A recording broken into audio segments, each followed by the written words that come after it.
Good evening, everybody, and this is Patrick Millikin of the Poison Pen Bookstore with another of our virtual events. And tonight, I'm super excited to have my good friend Wallace Stroby here on the program. Wallace, it's great to see you. Great to see you, Patrick. Yeah, wish you were out here in the desert right now. I wish I was too. Although it was getting a little bit warm. It's in the 90s now, which is just doesn't bode well for the summer, does it? No, that's fine with me. Yeah. We're going to be talking about Wallace's, and I just have the advanced reader's copy, but Heaven's a Lie, just a killer new book that just came out yesterday, was the pub date. And we're going to be talking about that. We'll be talking about music, journalism, all kinds of stuff. So, and also for those of you watching on Facebook, I'm kind of doing double duty today. So I'll be monitoring the Facebook comments. So go ahead and if you have any questions for Wallace, go ahead and put them in the comments field, and I'll try to tend to them as we go along here. And also, I mean, maybe just to kind of kick the conversation off here, Mr. Stroby came up with a very cool selection of songs, a soundtrack to kind of go along with the book, and I love that. I love the whole. Was that a lot of fun to do? Yeah, this is the first time I've done one for other people, so I did it on Spotify. Way back in the past, I used to do them, and for my third novel, Gone to November, I actually made a CD that I gave out to people at signings of songs that were mentioned in the book or that I was listening to when I wrote the book. So this time I thought, we'll just do it, we'll just do it right. And I asked a friend of mine, musician Rob Picott, what was the best way to do that would generate, even if it was a small amount of income to the artist, with something, register something. And he said, Spotify, and the more people that see it or click on it from that, they get a smidgen, but that something would actually go back to the artist. So I did it on Spotify this time. I'm actually going to, if you don't mind,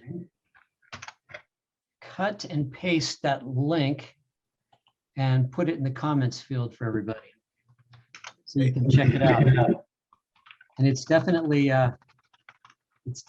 in some ways an ode to New Jersey. You got a lot of Bruce on there. What did you think of his new album? I mean, what a surprise and what a treat, huh? Yeah, it was. It was an E Street Band album. It was a full-on E Street Band album. It's been a long time since we had one of those, and some of the songs are great. There's a song on that playlist from his previous record, Western Stars, called Moonlight Motel, which I think is one of the best songs he's ever written. It's a killer song. No matter how many times I listen to it, it's one of those incredibly moving songs. He has its uncanny ability to cut to the heart of. So there's a couple things from Letter to You on this playlist. There's some Matthew Ryan, who I'm a big fan of. Rod Picott, who I'm also a big fan of, is on there. Dave Alvin, who we are both fans of. There's a live track of his on there called Out of Control, which is tremendous. It's almost like a novel in itself. So it was mainly tone and mood I was going for on the playlist to match up with the book, but I think they're good companion pieces. Right. Now, let's get into the new book a little bit. As I said, it's an absolute killer, and there's a lot. It has sort of a classic initial setup, but there's a lot going on in this book in the background. There's a lot of commentary about the economy and its effect on people. Can you speak a little bit to what sort of inspired this particular book? I think, yeah, it is in some ways a very classical idea. Somebody finds some money, and then what happens next? Somebody who's a civilian finds some money, what happens next?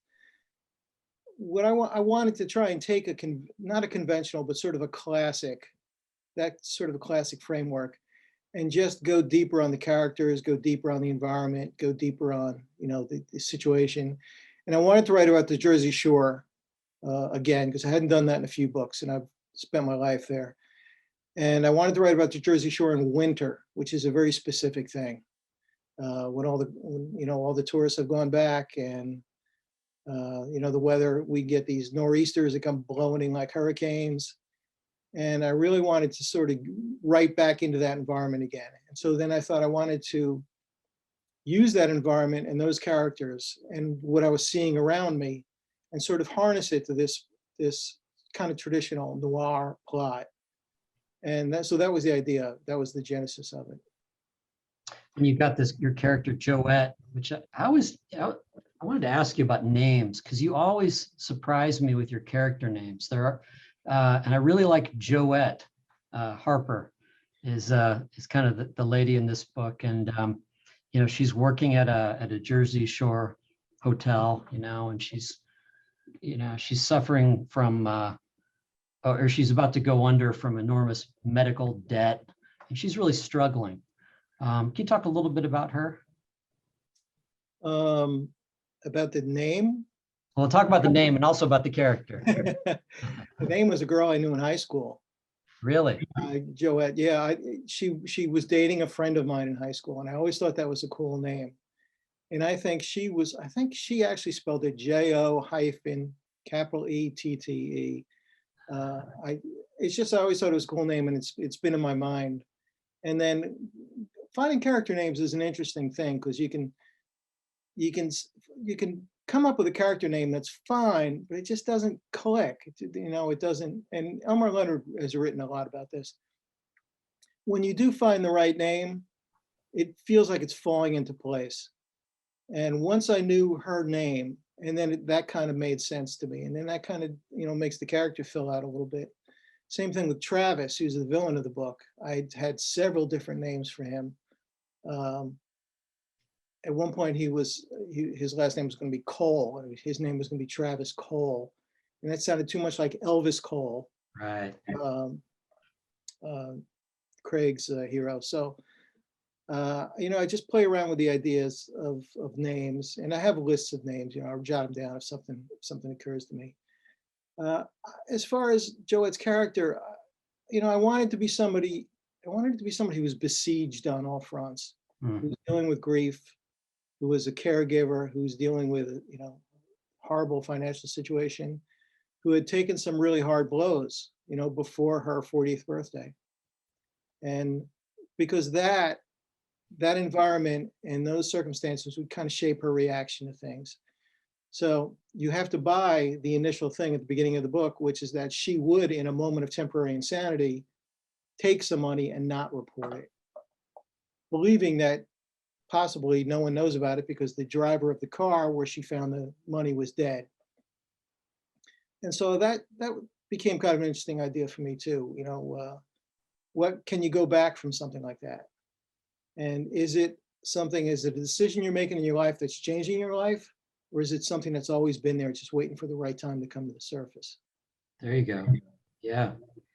And again, I'm trying to get better about not giving away spoilers. So there's only so much we can really talk about.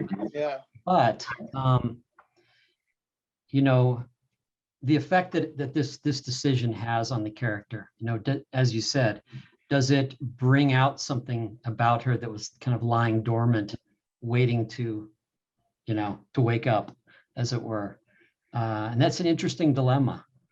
You think about. Yeah, I think you can look at it either way. I mean, you can look at Joette as the villain of the book, because she steals money. She only does it once, but and the guy who comes looking for it, that is his money. She did steal his money. So, he's got a legitimate gripe here. As horrible a guy as he is, Travis, he's got a legitimate gripe. She stole his money. Right. And what I wanted to do was kind of like the idea of she's eventually wearing him down. He is a stone cold killer, but she is like, running rings around him every once in a while, and it's making him angrier, and it's making him do impulsive things. And so she eventually, is finding more confidence and is finding herself a little bit, Right. reinventing herself in the way she has to deal with the situation and with this guy. Well, and I enjoyed she kind of stashes bits of the money all over the place and is very resourceful at first in what she does with that big pile of cash. Did you have to research, okay, well, you only want to deposit 9 grand here to, keep the feds from noticing, and, putting X amount here.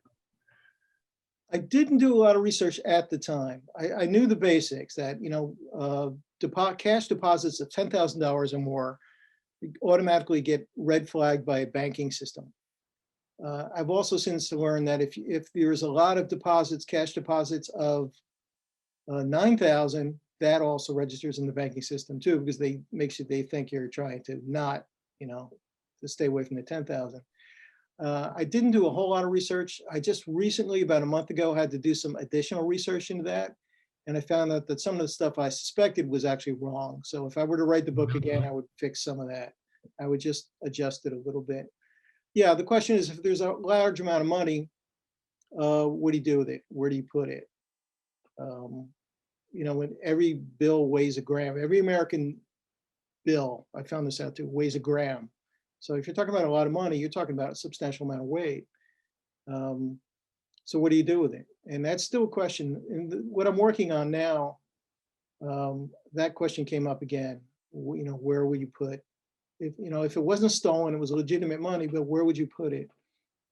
And so that kind of stuff is always, and I'm no good at math, and anybody who's read my books knows that there's like a math mistake in every one of them at some point.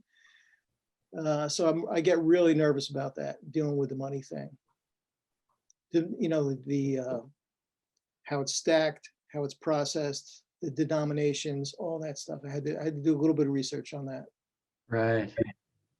Now, there's also kind of in the background, it's not too explicit about, what's going on in the environment in the background. There are some hints that, we're talking about this last year and a half period, but it's so subtly done. Did you go back and forth with your mind or with Josh about that at all? What aspect? Well, about setting the book in this sort of, there's an allusion or two to the virus going on. Yeah. In the background and all that. Yeah, the book was completed before the pandemic. The only thing was there was a scene early on in the book where Joette is talking. Joette, you formerly worked at a bank, and now she's a night manager at a motel. And she's meeting with a friend of hers who still works at the bank. And so there was this, this talk early on about how people weren't taking sick days at the bank, because they were worried they would lose their job if they took too many sick days, and they would use up all their vacation and all that. So that was in the book. So there was no way that could go at this point without mentioning the virus. Yeah. And it was, we just had a smidgen of time where we could squeeze it in. So I went and I rewrote just like 3 paragraphs. Right. When they were talking about people being sick in the office, Helen, her friend, said everybody was worried that it was the virus again. And that, the book locked right after that. So that was pretty much all we could do. Then, that's when everything hit. So the book has that one mention, but it doesn't go into it any more than that. Right. The economic aspects of what was going on in the last 5 years, I think, have to be part of the book, especially if you're talking about people being downsized. You're talking about people struggling with debt. That's everyday life. You can't write about those types of characters and those types of situations and not deal with that. Well, and the effect of the hurricane, with Sandy on the Jersey Shore. Can you talk about that at all? Well, that was a while ago, and the reason it came up in the book is because she works in this dumpy mom and pop motel, and there used to be a lot of those at the Jersey Shore. There's only like 1 or 2 now, which were just in these places that would have like 10 rooms. And there would be, they would advertise being close to the beach, but they really weren't that close to the beach. And so I wanted to put Joette in that thing, because that was like an old time Jersey Shore thing.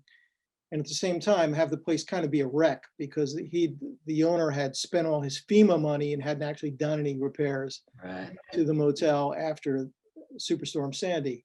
So if you're going to write about the shore, again, Sandy had such an effect that you have to kind of acknowledge it. And I wanted to root it too, for people who knew the shore, for people who knew the history, knew the geography. I wanted to be able to root it in certain things. So now everybody looks at that and says, oh yeah, I remember that, Superstorm Sandy. When was that? I'm thinking 2012. Is it that long ago? Wow. Yeah. Yeah. Uh, Well, let's go back a little bit, and then we'll kind of cut back and forth a little bit. I'd like to know, because I know that you were a journalist for many years, and you wrote for and were the editor of the Star Ledger Newark, right? A editor. An editor, A not, editor, not yeah. the main Many editor. editors there. I was not the editor. Yeah, I was a editor. Yeah. Can you talk a little bit about your career there and what sort of things you wrote about? And Well, I started my journalism career at the Asbury Park Press in Monmouth County.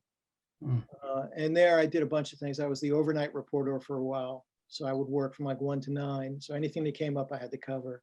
Usually all that meant was fires. I covered a lot of fires. So I was at the press from like 85 to 95. And then I went up to the Star Ledger, which was the biggest paper in the state at the time. Still is.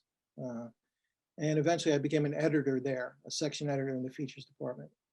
So I wrote my first 2.5 books working full-time at the Ledger and commuting, which became, which was difficult, which was challenging because it was like an hour each way.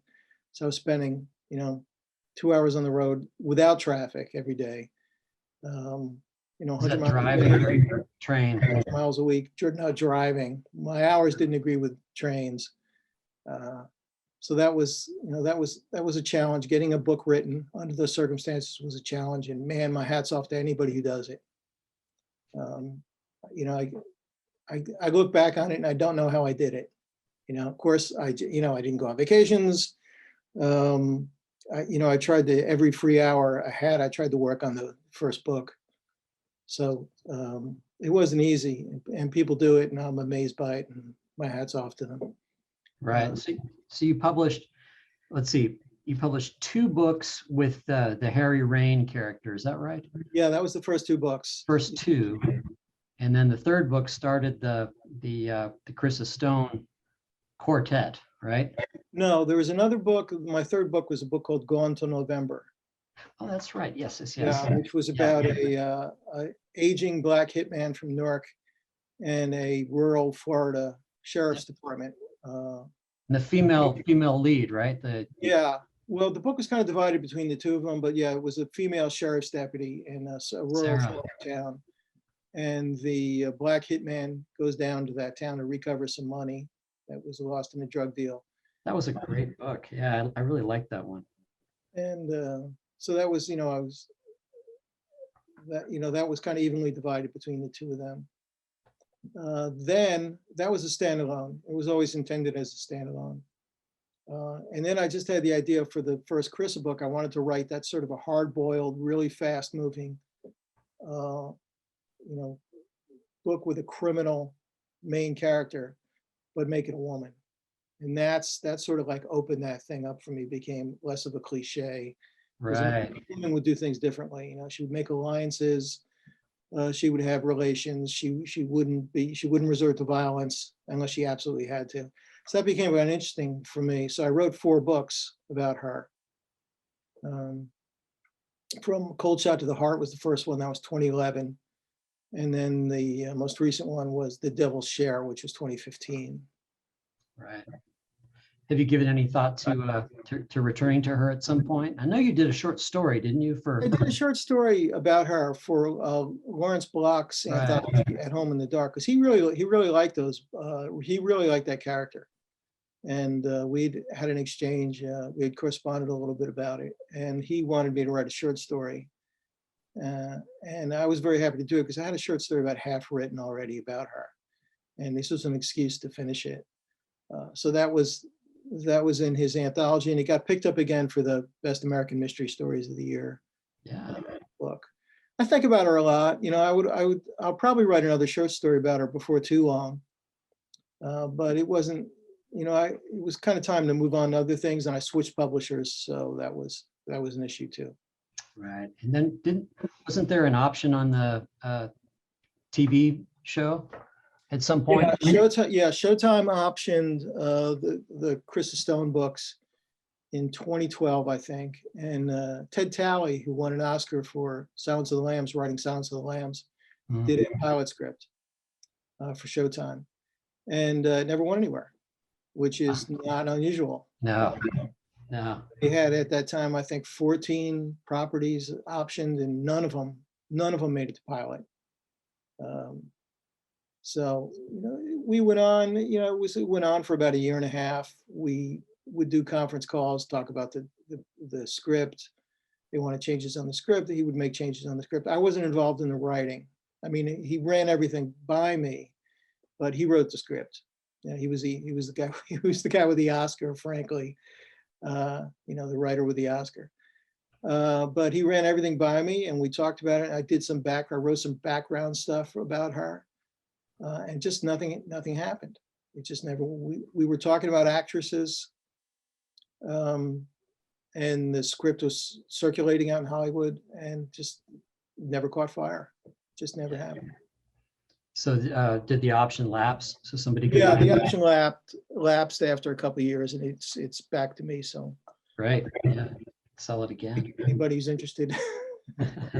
I got to say, I remember when you posted sometime back the cover online, and I said, "Wow, that is a fantastic title."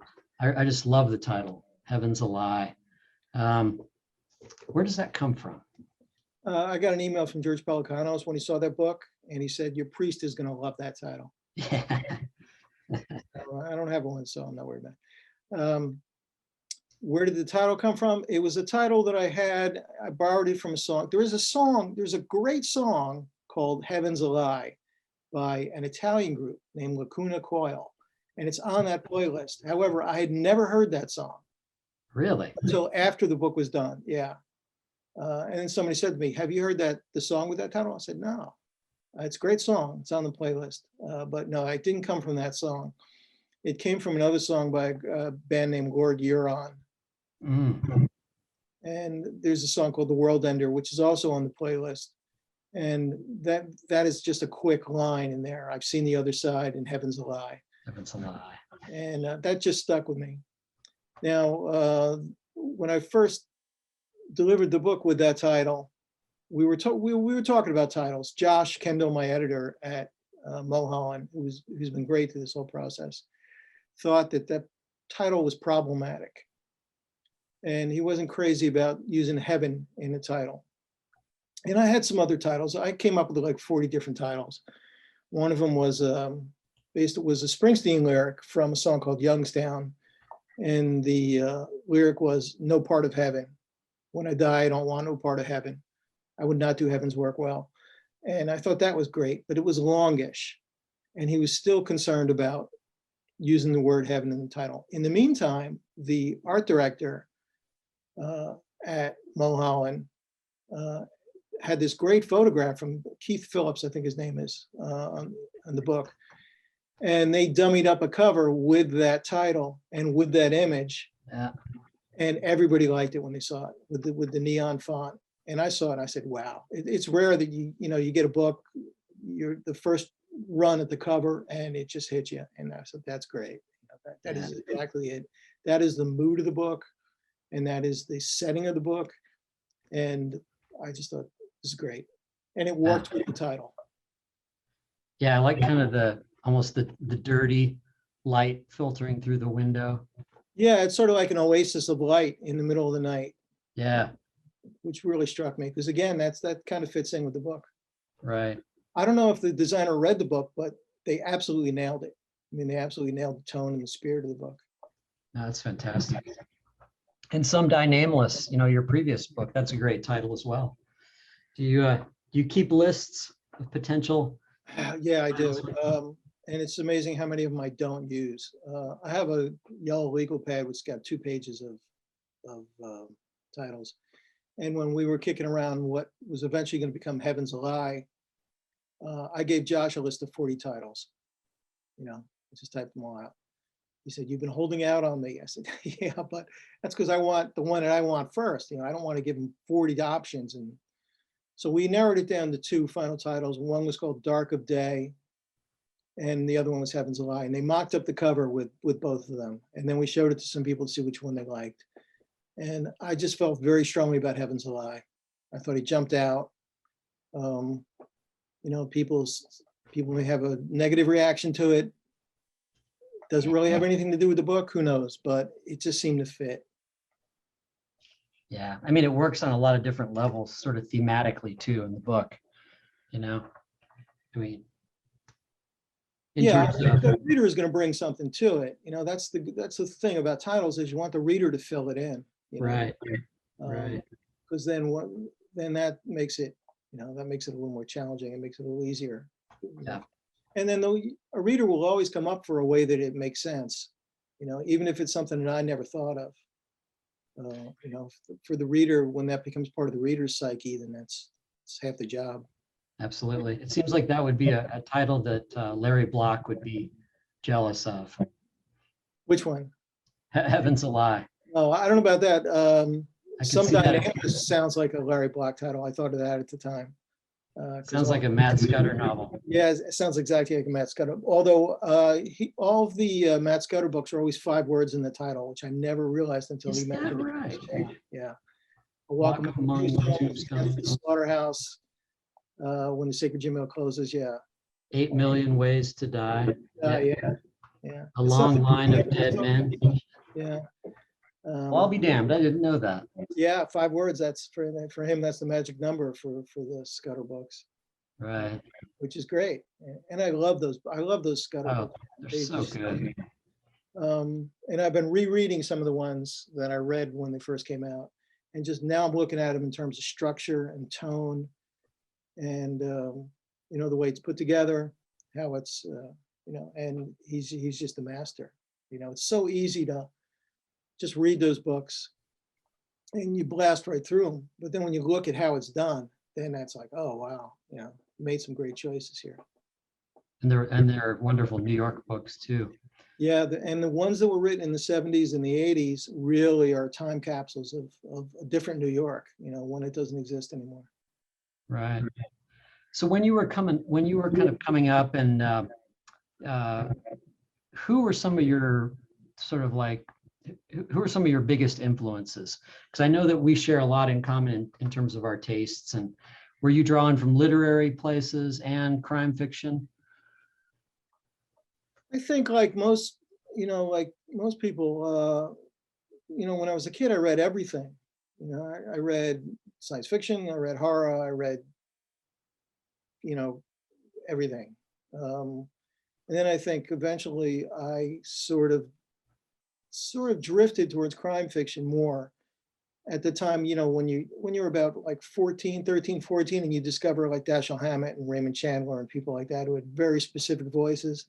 And also those books felt like they were rooted in the real world, especially Hammett. Right. It was like, this is kind of the world I know a little bit, the way people interact. And it wasn't like, a cozy set, and it wasn't Lord Peter Wimsey, it was very American and very urban.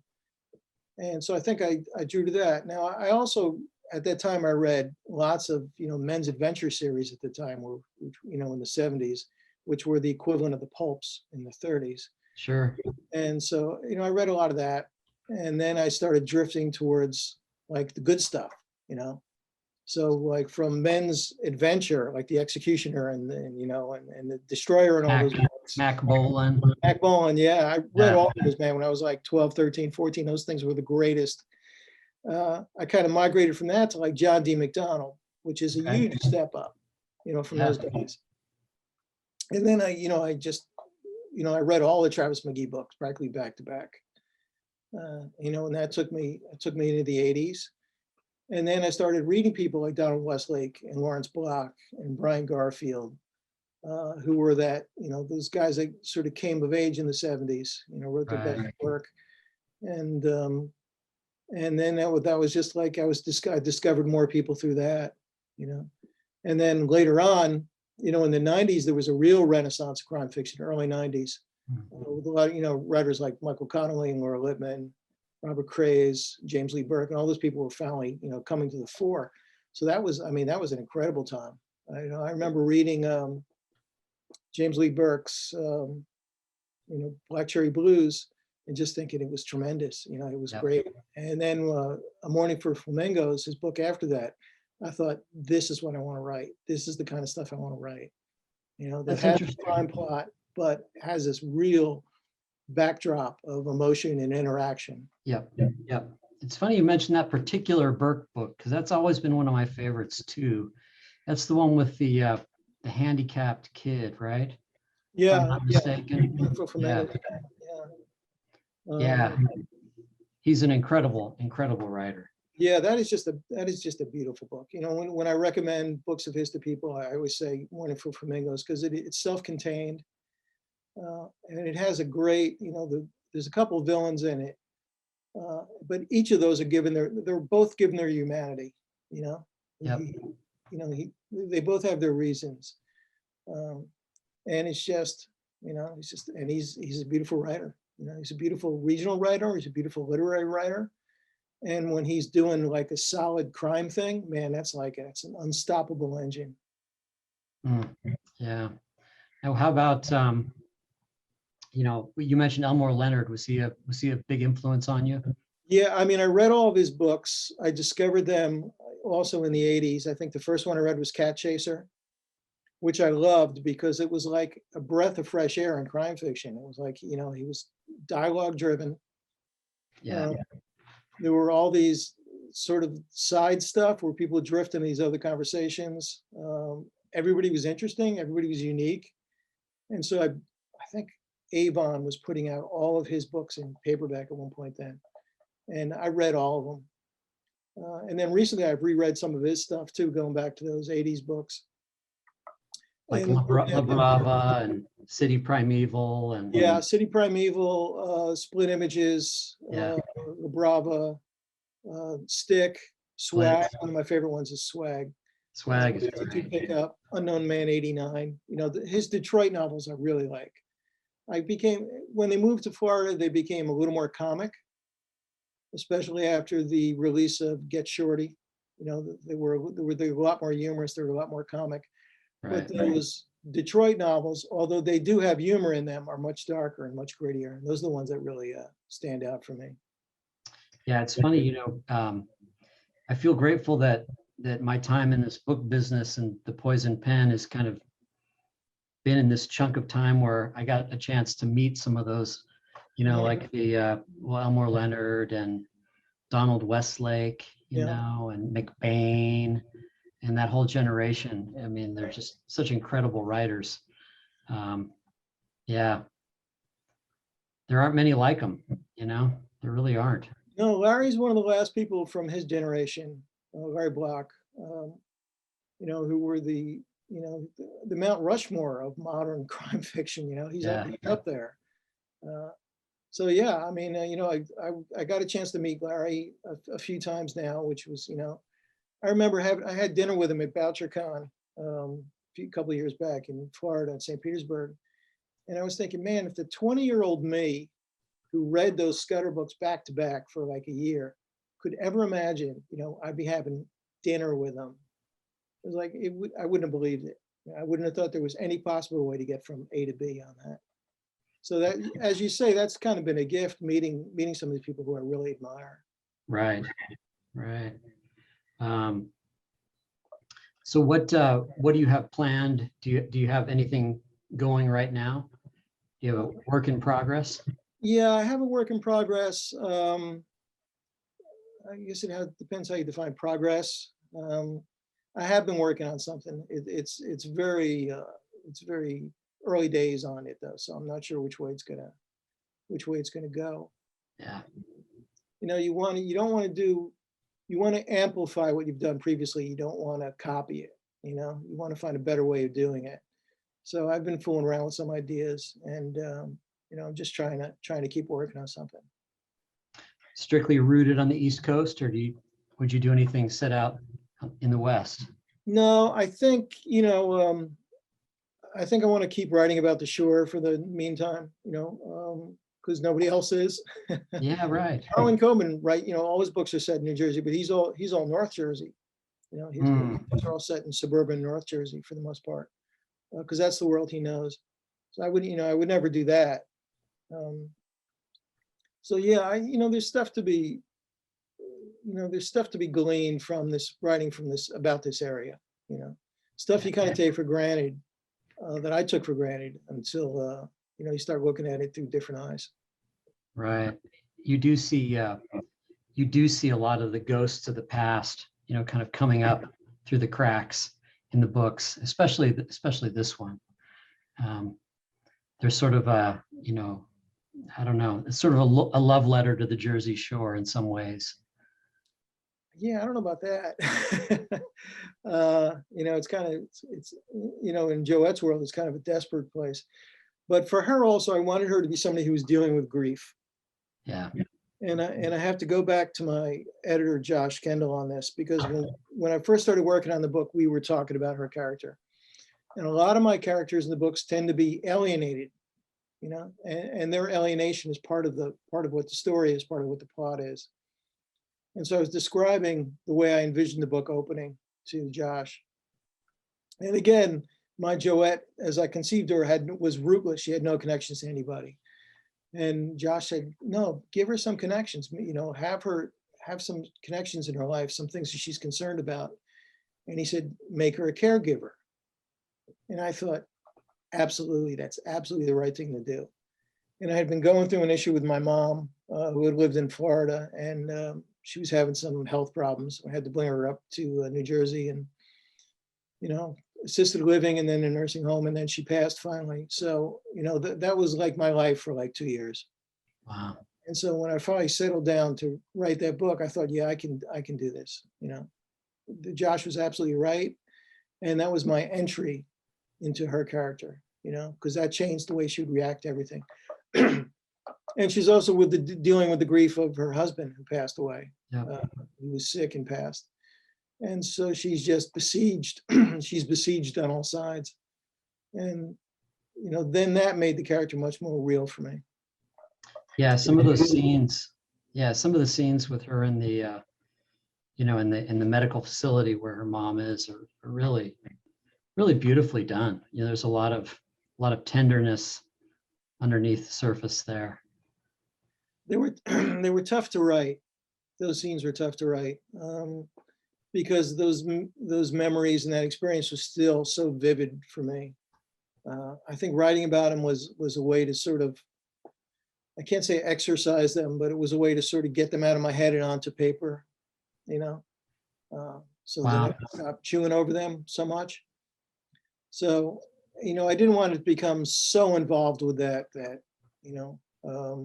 it distracted from the plot, but it also was, it gave another aspect to Joette and why she would do what she does. Absolutely. The choices that she makes. Yeah.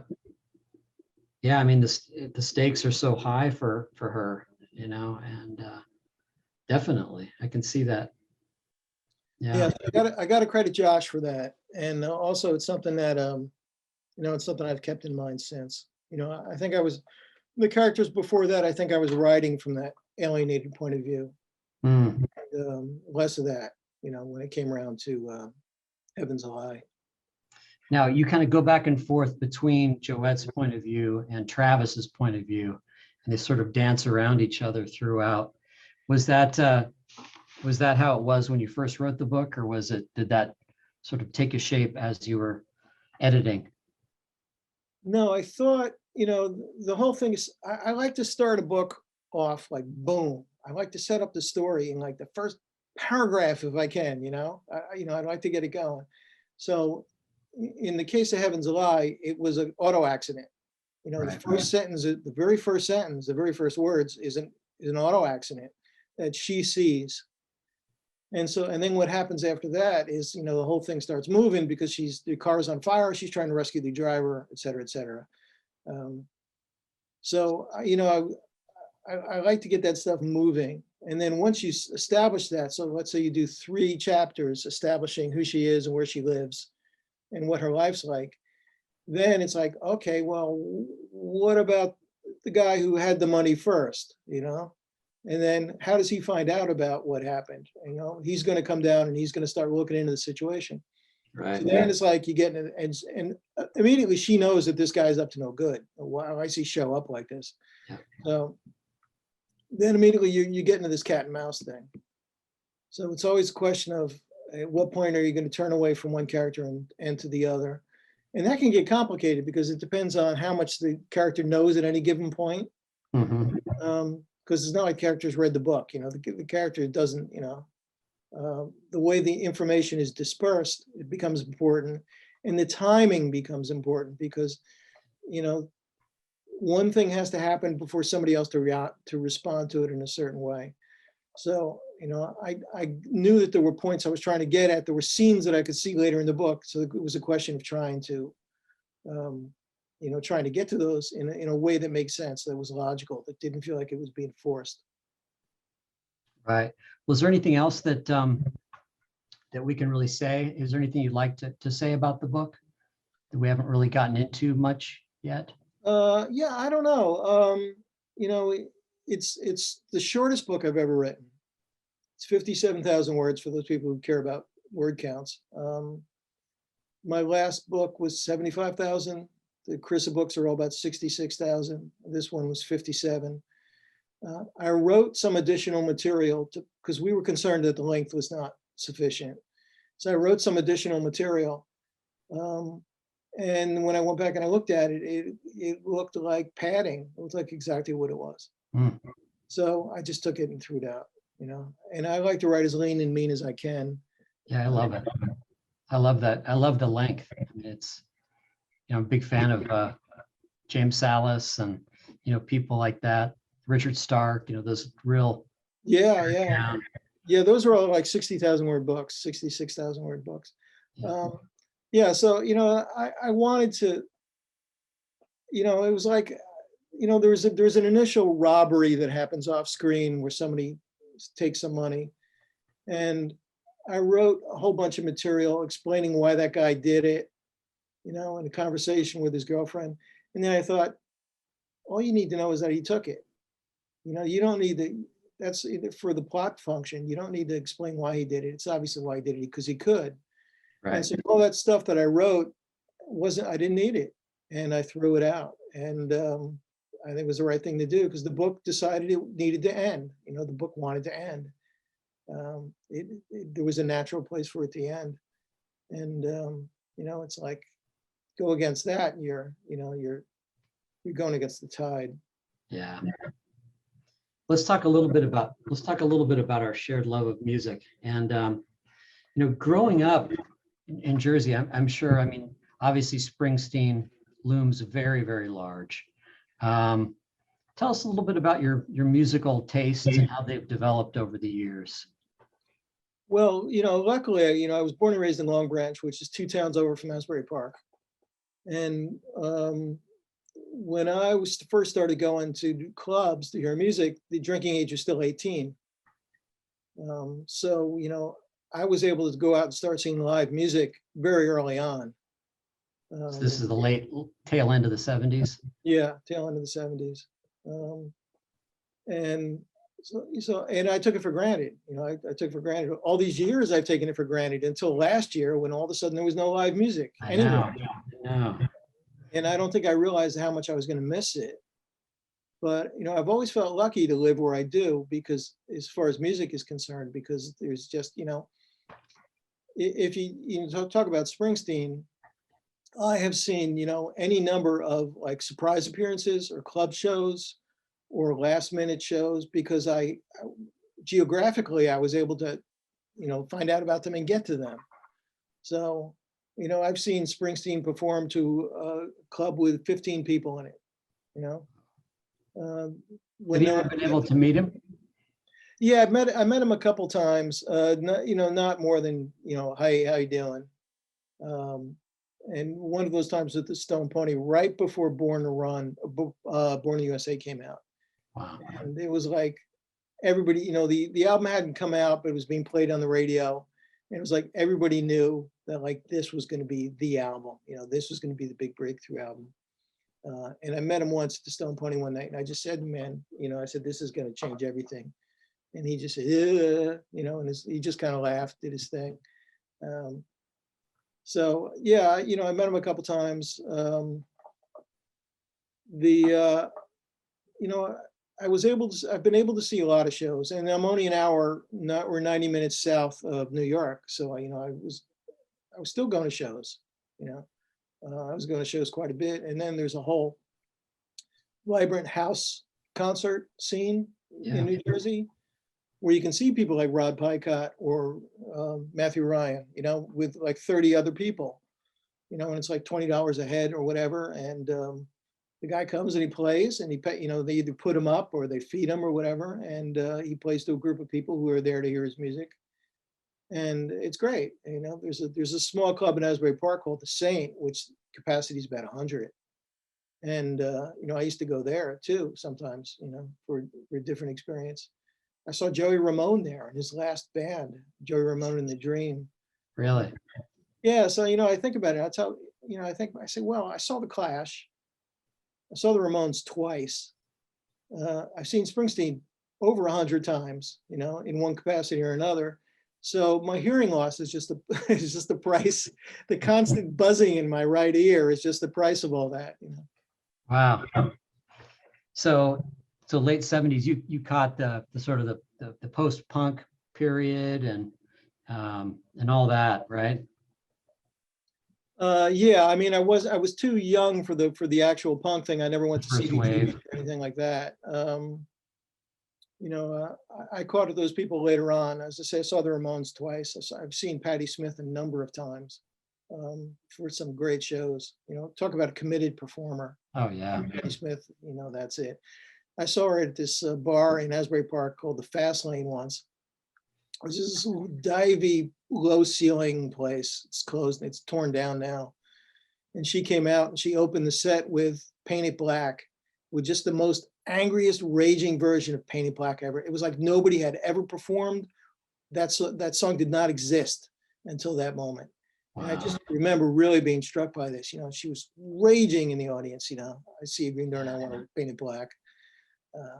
And it's those moments like you can't plan on those moments, man. But those musically, but when they happen, it's like, yeah, you're here, right now. This is what's going on.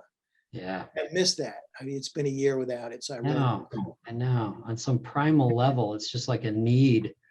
I hope it'll come back, but it may be a while. Yeah, I can't. It's hard to tell. Even when there's a lot more people are vaccinated, are you going to want to be in a room with 200 people, yelling and singing? I know. I don't know. That's good. I think the psychological aspect of this is going to be with us for a long time. I think so too. Yeah.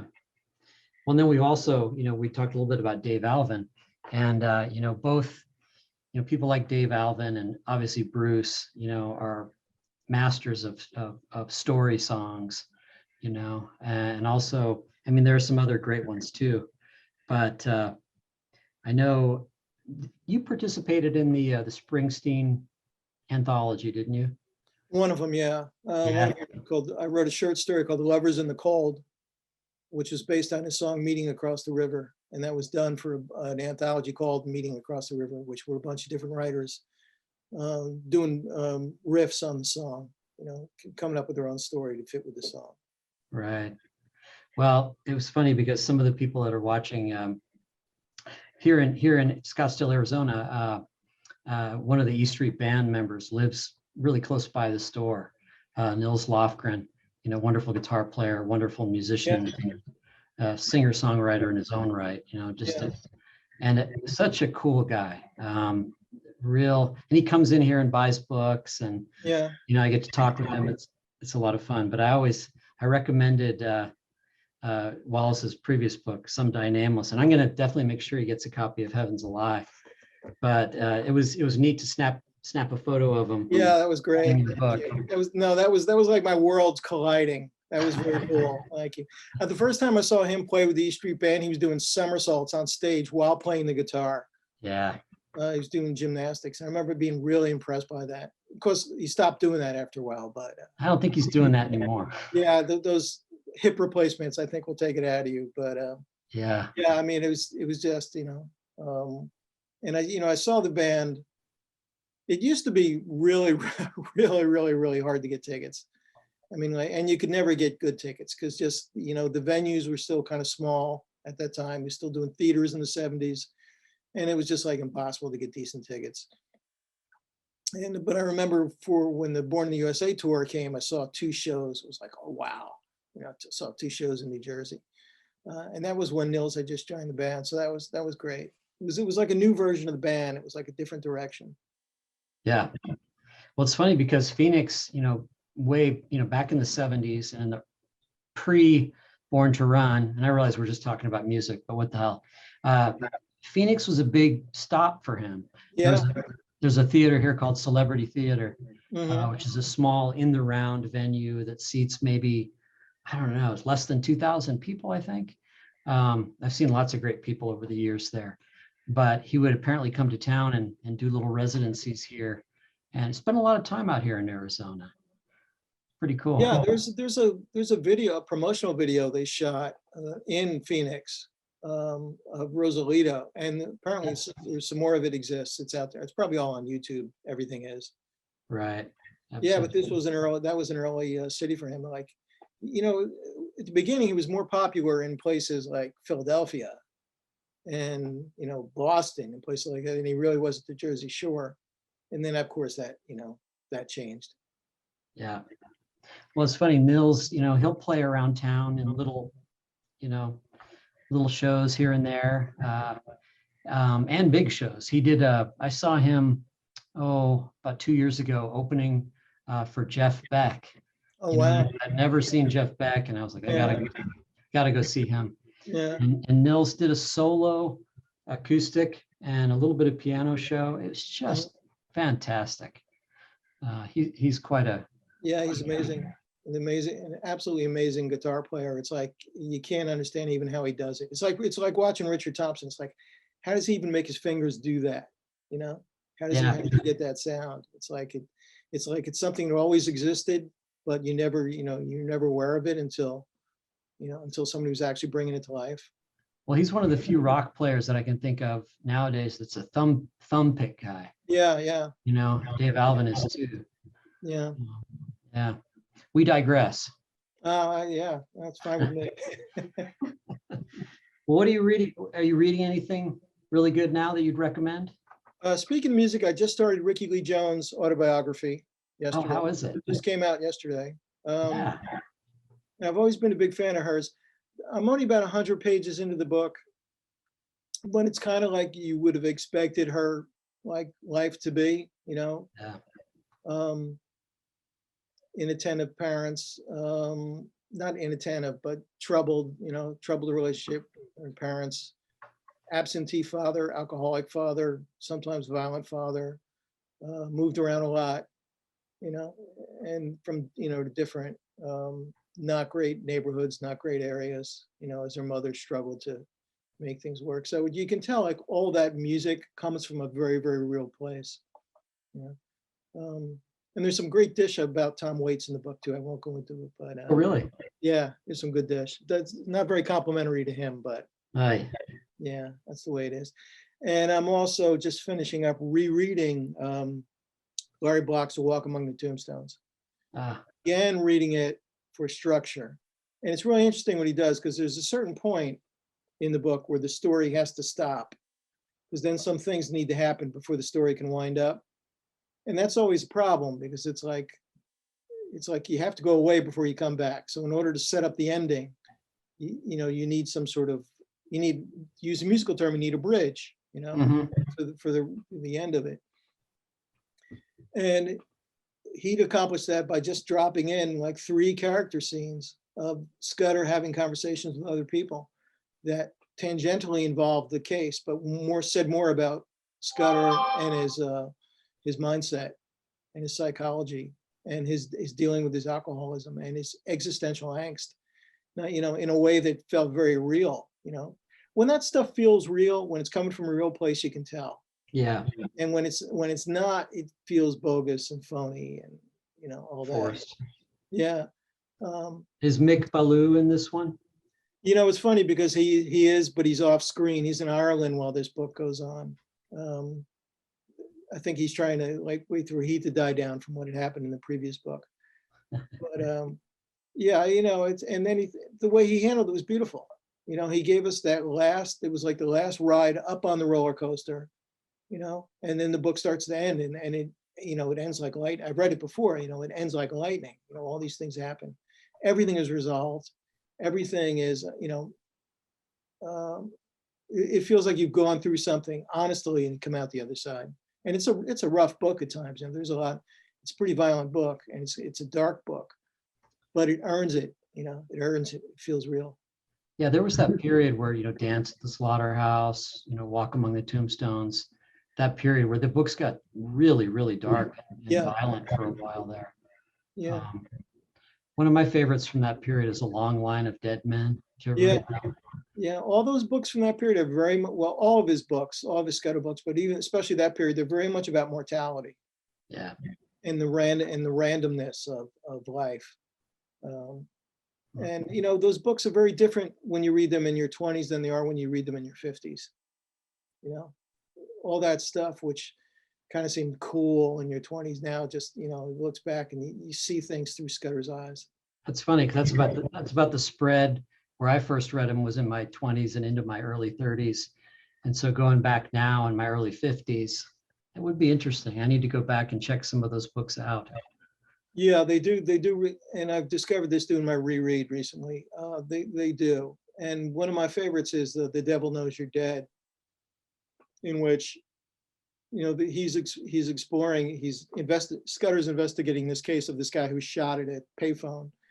And then it turns out, and they have suspects and whatever, and it turns out that it was just a random thing. It was mistaken identity. And I gave that book to someone once and told her how much I liked it. And she was appalled. She said, wait a minute, this whole thing turns out to be like mistaken identity.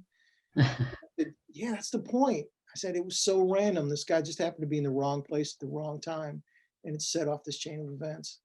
Yeah. So, he was saying something about fate. He was saying something about mortality. And there was a sense of fatalism in those books, but it's never nihilistic. That's the big difference. It's never nihilistic. It's not misanthropic. There is a real reaching for the light there that goes on there. Are there any kind of newer writers that you've discovered that are at work right now that have really spoken to you? This I'm always going to forget somebody. Bill Boyle, who William Boyle. Yeah. Yeah.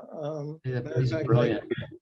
I owe him a debt on this, for Heavens Alive. He doesn't know about it. I haven't told him. I guess if he watches this, he's going to know. I had written Heavens Alive in third person, past tense, the way, as all my books are written.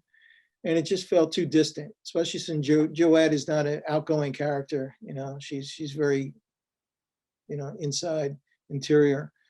And it just felt too distant. And then I read his book, The Lonely Witness, which is written in present tense from a woman's point of view. And then I thought, if I switch this to present tense, it automatically puts you in her shoes. So why don't I just steal this from Bill and write my book that way? And then I did that and I was like, that's it. That's exactly what it needed.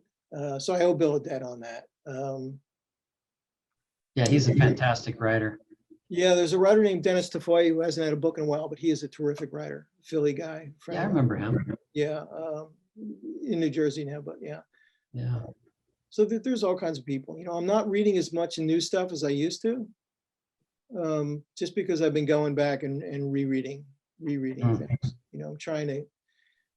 Sometimes if you lose the scent, so to speak, if you get off track, a really well done book, really well put together book will help you get back into that zone. And there was a period of time last year and through the pandemic and through some other things, I was having a really hard time concentrating, really hard time getting books written.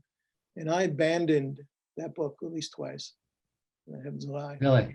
Yeah. I couldn't see where it was going. I couldn't figure it out. Yeah. I was unsure how much Joette was gonna you know, how much of the action she was going to drive. It just didn't seem like it was ever going to be done. You know, Yeah, which it's is, funny. it just happens. You know, from talking to so many writers this past year about, you know, how they've handled this last year. You know, there's been, of course, you know, all kinds of different responses. But you know, everybody writing is going to have to, if they're writing contemporary books, it's going to have to deal with it at some point in their work. Have you thought about that? You know, going forward, are you going to? Yeah, and you're probably right, but at this point, you know, I have my first vaccination scheduled for Monday. You know, All right, good. yeah, Finally, and I would really like to put this whole thing behind me. yeah, As I'm sure, just the whole last 2 years have been so insane between the political stuff and the yeah, virus, and you know, just this pervasive sense of loss. You know, that was, you know, just fell over the country. So I guess so, but you know, I certainly wouldn't want to, you know, I wouldn't want to dwell on that. At the same time, you know, even with dark stories, you are helping people escape. You know, people are hardwired for story. Story feels good, you know, helps you organize stuff. And to speak to Larry Block again, he said something I never forgot. He said, a good book can get someone through a couple bad nights. yeah, And he's absolutely right. And I thought about the, you know, the dark nights I got through because of, you know, a good book. absolutely. And so, yeah, I mean, I haven't had to deal with it yet so far. I don't know that I want to at this point. I think I think we're all just so fucking exhausted by the whole thing, you know. Yeah, it has been. Yeah, it That has. it's just like we don't want to deal with any of that. Yeah, We want to go see live music and put it all behind us. I have to say there was, you know, there was a point when this looked very dark, and I said to someone, you know, there are people in the epidemiology field who have been waiting their entire lives for this. You know, this is the Super Bowl. This is the World Series for these people who have been working in these labs unheralded for all these years. And I said, they will step up. They will step up to the plate. This will get done. These people have been living for this, and this will get done. And that's what happened. I mean, we have a vaccine, you know, in a relatively fast period of time, and it's incredibly effective. Whether or not people want to take it is besides the point. It's there. Where would we be if no one could come up with a vaccine? If you know, if it never happened, we would just be getting things would just be getting darker and worse. So I do have faith, you know, and that kind of thing. I do have faith in people. Yeah. Well, Wallace, it's been a great evening here. Just looking to see, we are just about at the 7:15 mark. But I wanted to remind everybody, the book we've been talking about is Heaven's a Lie. And we will have signed copies here at the Poison Pen, I don't know, another week or so. So they'll be available on our web store. Give us a call, whatever. I expect we've already sold a bunch of them, so we may have to send you some more. But it's been a treat to talk to you, Wallace, and I hope to get you back out here. My wife and I, about 2 years ago or so, when Wallace was out here for the first time in Arizona, we went on a real fun little day trip out to this great mining town called Globe, and stopped at this. Every time we go out there, my wife Sandra and I will stop at this old. It's like a 1930s rooming flop house, the ruins of this old place, and there's something very mysterious about it. I don't know why. I've been there like 3 or 4 times. And we went there with Stroby and took some photos. And are they using that for your book? No, they're not using it on this book because there was a picture of me, or I would have told you if that was the case. I would have asked permission, but there was a picture of me taken many years ago from a distance of me on the Asbury Park boardwalk. Okay. And that figures into the book, so they kind of wanted to use that picture. But yours is popping up all over the place, and my German publisher used it. Yeah. Because it's such a great shot. Because you can see the room, the decrepit room behind me, and peeling and junk on the. I tell people it's my apartment. Well, we'll have to get you back out here and go up to the Hopi country and hang out and have some fun. just want to get out of New Jersey, man. I just want to travel. I just want to get out, you know. Yeah. Well, anyway, I'm going to go ahead and sign off. So thanks everybody for watching. Thanks, And, everybody. Thank you, Patrick, man. I really appreciate it. You bet. I'll talk to you soon. Okay. All right. Good night, everybody. Take care.